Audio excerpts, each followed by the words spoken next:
Okay, so now let's go through some intermediate level functions for the chapter hotkeys and page layout. Let's start with the page break. What page break is basically how the data is split into pages onto a single worksheet. So if you have to print out the data and if you have multiple page breaks, then the print will be coming on multiple pages rather than one. So now let's say if I want to add page break right after cell 15. So I would press Alt, I would take my cursor to cell A16 and press Alt PBI. So this will add a page break right below 15, which means now if I have to print it out, this will all come out as a single page. Now if I want to remove the page break, I would press Alt PBR. That will remove the page break. Now if I want to reset all page breaks, I would press Alt PBA. It simply resets all the page prints, which means that now you have almost 12 pages of print, which you don't want to do. So you can simply click on the highlight, drag it all the way to the corner, which you want in the selection from the bottom. You can do the same thing. Bring it to the selection. Now this all data in green, you can see is highlighted as page 1, which means once you print it out, this will come as page 1. Everything on the right will come out as page 2. Anything which is outside the blue highlighted area will not come out as a print. However, the data will continue to be there. So when you're looking at your spreadsheet, you can have multiple views. So one view, what we are looking right now is called page break view. The other view is called page layout view. So I would press Alt W P. So this is my page layout view.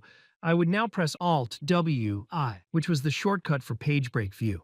Now you can see the page break view. This is a very comfortable view when you have to print a lot of data. It's just easy to see how the data will come out. Or if you're not printing the data, then most likely all WL, which is your normal page view, would be your best bet.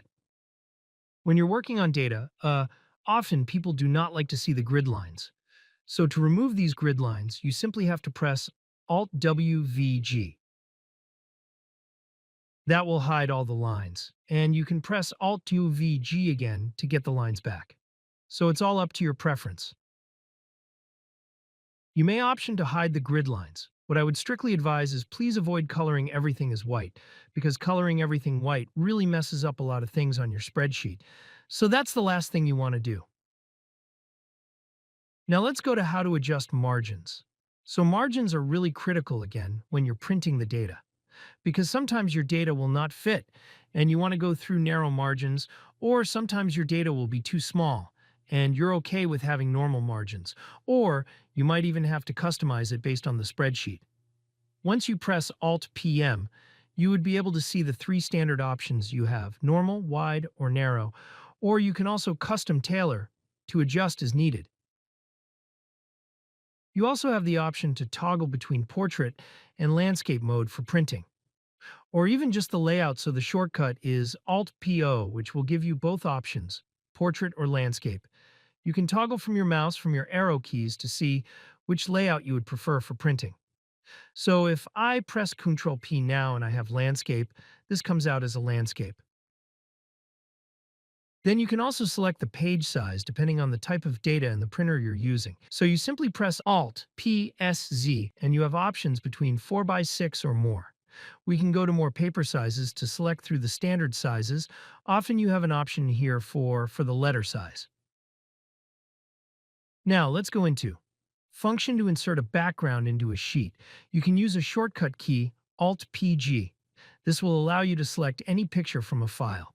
Or you can also look up on your search engine browser, or you can look it up through any of your personaries and select the photo to add it as a background. Print titles is a very important concept, especially when you're printing data which goes over multiple pages and needs the same set of titles on every page. So example of this data, if I have to add a page break view, I would do the same thing. I would press the shortcut, Alt PBI, to add page break. I'll press Alt WI to go to page break view. And now let's say I only want to select the data on 2 pages. So if I go to my print preview, you can select Fit Sheet on 1 page. So now you can easily see the data. So we have the data split into 2 pages. Now if I go to print preview, I can see one section.